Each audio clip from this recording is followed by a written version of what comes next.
Assalamualaikum warahmatullahi wabarakatuh. Halo semua, selamat datang di channel Muda dan Berani. Dan seperti biasa, mari langsung saja kita mulai. Halo masyarakat Indonesia, apa yang kalian pikirkan tentang Bapak Luhut Binsar Panjaitan? Ya, pasti di antara kalian ada yang berpikir jika Bapak Luhut merupakan salah satu putra terbaik yang dimiliki oleh bangsa ini. Tapi mungkin sebagian dari kalian berpikir jika Bapak Luhut Binsar Panjaitan adalah sebaliknya. Jadi jika kalian berpikir buruk tentang beliau dan kerap berkomentar buruk tentang beliau di sosial media, ya nggak apa-apa, sebab itu hak Anda. Tapi coba lihat di depan rumah kalian, siapa tahu ada tukang nasi goreng yang lagi mondar-mandir. Oke, dan terlepas dari banyaknya kabar buruk tentang beliau yang bertebaran akhir-akhir ini, saya tidak ingin membahas hal itu sebab semua kabar ini hanya sebatas asumsi dan belum terbukti. Dan meski begitu, ternyata di balik banyaknya kabar buruk tentang beliau, siapa sangka jika beliau ini sudah banyak berjasa kepada bangsa ini. Meski ada beberapa pihak yang memungkiri hal ini dan menganggap beliau hanya mencari keuntungan pribadi. Tapi terlepas dari segala hal buruk tentang beliau, saya pribadi merasa kagum sekali atas banyaknya prestasi yang telah beliau raih, ditambah dengan deretan jasa-jasa yang telah beliau berikan untuk bangsa ini. Dan sudahlah, daripada nanti saya salah bicara, jadi teman-teman tanpa basa-basi lagi, berikut kisah singkat Jenderal Luhut Binsar Panjaitan dari orang biasa menjadi perwira tentara, hingga duta besar, hingga pengusaha, dan hingga dipercaya jadi sang menteri oleh Pak Presiden Jokowi.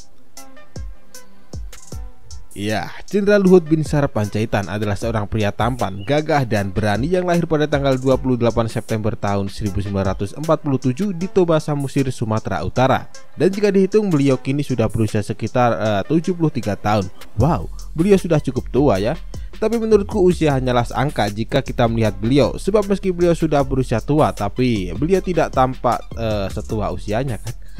Oke, dan diceritakan pula jika beliau ini adalah anak pertama dari 5 bersaudara dan ayahnya adalah seorang supir bis. Tapi karena kerja keras, akhirnya ayah beliau yang bernama Bonar Panjaitan akhirnya bisa menjadi seorang pegawai Caltech dan kemudian dikirim untuk kuliah di Amerika. Dan sejak kecil beliau sudah dididik oleh orang tuanya untuk bersikap jujur, disiplin, tegas, dan pekerja keras. Jadi tidak begitu mengherankan jika hari ini beliau bisa menjadi salah satu putra terbaik bangsa ini.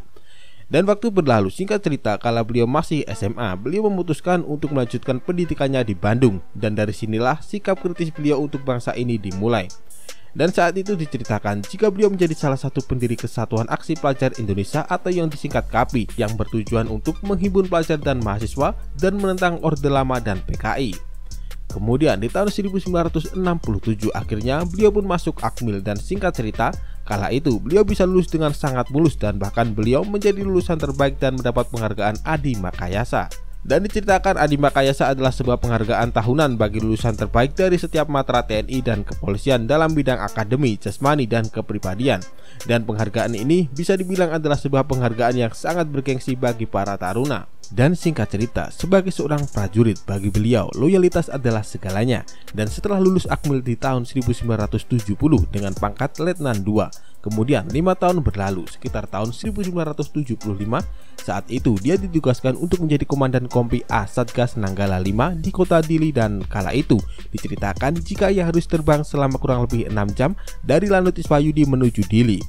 Dan saat itu dia dan kelompoknya mendapat informasi yang sangat minim sekali soal Timur Timur, dan hal ini membuat dia dan timnya mengalami banyak kendala. Dan dikisahkan saat melakukan terjun dari pesawat secara tiba-tiba, para pasukan musuh mendadak menembaki para penerjun. Tapi syukurlah beliau selamat dalam misi ini setelah melakukan perang selama beberapa waktu.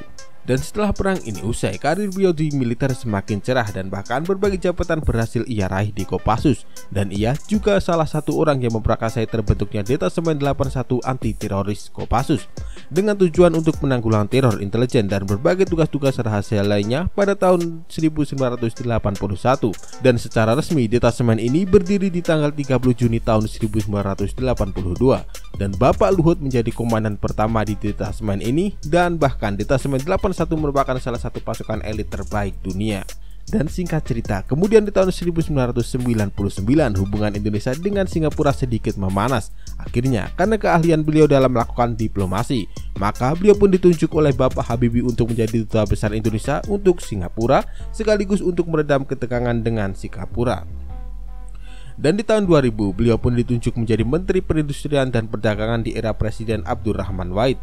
Dan kemudian di tahun 2004 beliau pun mulai merintis bisnisnya yang bergerak di bidang energi dengan nama PT Toba Sejahtera. Dan diceritakan bisnisnya ini berkembang dengan sangat pesat sekali, dan dari bisnis ini membuat beliau menjadi orang yang sangat kaya raya. Dan bahkan menurut LHKPN yang Bapak Luhut laporkan di tahun 2015 silam, tercatat beliau memiliki kekayaan sekitar 660 miliar. Dan mungkin hari ini kekayaan beliau sudah bertambah berkali-kali lipat, atau mungkin mengalami penurunan gara-gara dampak COVID-19. Dan selain bidang militer dan bisnis untuk membangun bangsa ini menjadi bangsa yang lebih baik, maka beliau juga terjun ke bidang politik, dan semakin kesini karir beliau di bidang politik tanah air tampaknya semakin cerah sekali. Sebab beberapa tahun ini Bapak Luhut selalu dipercaya oleh Pak Presiden Jokowi untuk menjadi salah satu menterinya, mulai staf presiden, menteri kemaritiman, hingga kini menjadi Menteri Kemaritiman dan Investasi. Dan jika saya menceritakan tentang deretan prestasi yang telah beliau raih selama 73 tahun hadir di dunia ini, mungkin akan sangat lama sekali, sebab beliau ini memiliki banyak sekali prestasi. Dan meski begitu, akhir-akhir ini kabar miring kerap menerpa beliau, dan bahkan beliau juga pernah dituduh sebagai pengkhianat dan berbagai tuduhan tidak berdasar lainnya.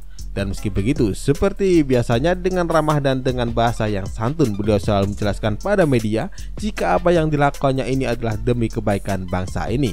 Dan saya rasa jika mengingat beliau adalah prajurit yang hebat, ditambah beliau sudah kaya, dan ditambah lagi usia beliau sudah cukup tua, dan menurutku sangat tidak mungkin jika beliau berkhianat pada bangsa ini. Tapi ya ini semua terserah Anda, mana yang lebih masuk di akal. Dan itu dulu ya, sekian dari saya. Jika ada salah kata ya mohon maaf lah. Terima kasih.